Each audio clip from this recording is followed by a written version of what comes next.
In today's video, I'm doing an oil change on my 2013 Audi Q5 with a 3-liter supercharged V6 engine. This step-by-step video should be pretty similar for Audi's other vehicles that share the same engine. Now, I've got another video on my channel that's much more thorough, goes through the full step-by-step process of doing the oil change on the Audi, but I wanted to make a more condensed version that's more straight to the point, giving you just high-level details on the step-by-step process and the basics of what you need for the oil change. Now, having a floor jack is going to make the process a lot easier to change the oil on the Q5, as you'll need a little bit of clearance underneath. I've also got a jack stand set up as a secondary precaution. The oil that you're going to need for the Q5 is a 0W40 viscosity oil, and this is the product I'm using. It's a Mobil 1 European car formula approved for VW and Audi vehicles. It's really important that you check the VW spec on the back and make sure that it's applicable to your vehicle. And then for the oil filter, I've got a Wix filter here. Go to your auto parts store, tell them what you've got, and they'll give you the filter that you need appropriate for your vehicle. Now, a few other things you're going to need for the oil change. You need a Phillips head screwdriver and then a T20 Torx wrench.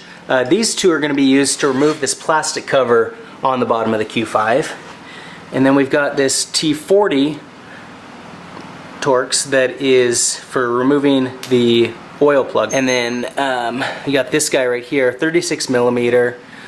This is for removing the filter from the Q5. So those are the four things you're going to need in addition to the oil, filter, and then of course a floor jack. So first of all, we're going to use the T20 Torx, and there are a number of different screws here that we're going to take off the bottom of the car.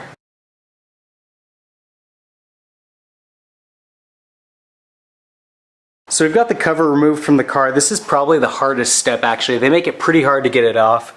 You'll see that there are a lot of screw holes here. Mix of those T20 and Phillips all around the perimeter here. A couple right here as well. And then 3 in the back. So it takes a little bit of work getting that off. It's not super complicated, but a little bit tedious. Okay, so now that the cover's off, the next step is to remove the oil from the vehicle.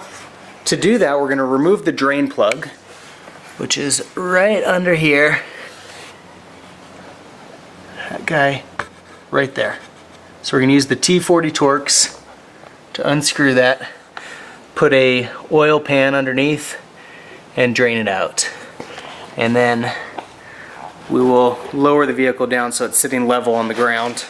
Make sure that we get all the oil removed from the vehicle. Once we've done that, oil filter's right here. We're going to use that little adapter that I showed you, remove that, and pull out the filter. Okay, so while that's still draining, you want to remove the filter so that it can allow air to get all the way through. Typically, once you remove that filter, you get a little bit more oil coming out. And you can see we use this little adapter to unscrew this canister, and the filter is actually located inside the canister. And so you'll take this filter out, we'll put the new one in there. And as I mentioned, it's located right here. So you don't have to twist on that very hard to pull it out. You do want to be careful as you're taking it out that you don't spill too much oil inside of the engine compartment. But once we've got that out, we'll put this down on the drain pan to let it continue to drain out. Clean this guy up, and then we'll put the new filter back in while we're waiting for the rest to drain out. So this is the canister that the filter comes out of. As you can see, we already drained it out. And then this is the new filter that's going to be going in there. There's also 2 seals that come with the filter. This first one right here, you can see has a little tab on it. That one is going to go inside of this canister facing down. So we're going to insert that down in there. And then this one right here is going to go up on this end. So right where the canister connects on there, this guy is going to wrap around the outside of this. So for the next step, we're going to take the filter, we're going to insert it on here, and then we're going to place it down in there, push just a little bit, and then twist, hand tighten it, and once that's hand tight, then we're going to tighten it with that adapter and a wrench. Really key that you don't over tighten that when you're putting it on. Okay, so the next step is to put oil back in the vehicle. To do that, you're going to remove this little cover right here.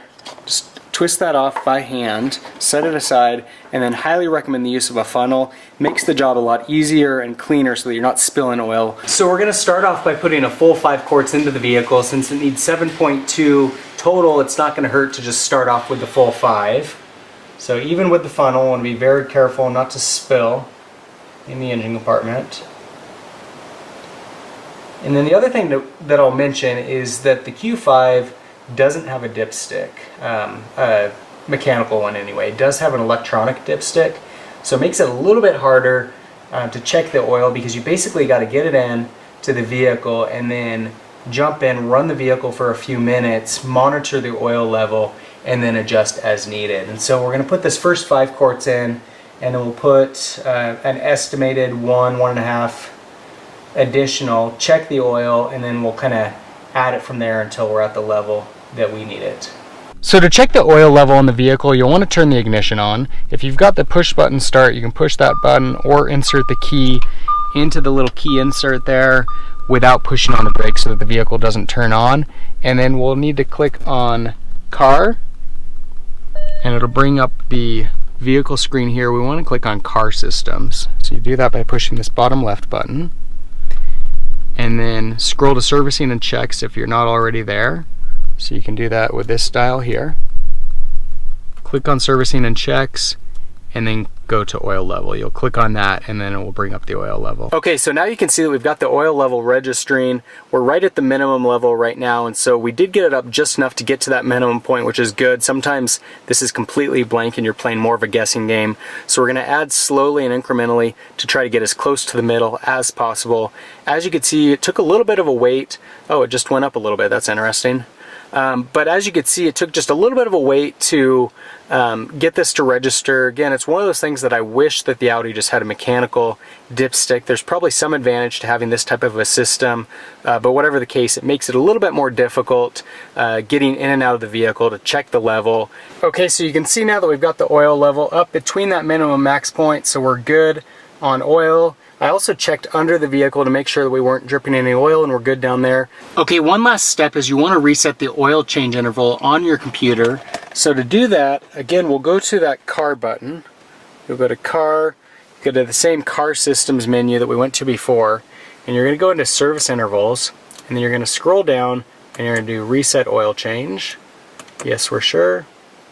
And now the oil change interval has been reset. So you also want to make sure that you recycle the oil when you're done with it. Other than that, that's the oil change on the Audi Q5 with the 3-liter supercharged V6. If you have any comments or questions, leave them in the section below. For more car videos, subscribe to my channel. In the meantime, thanks for watching.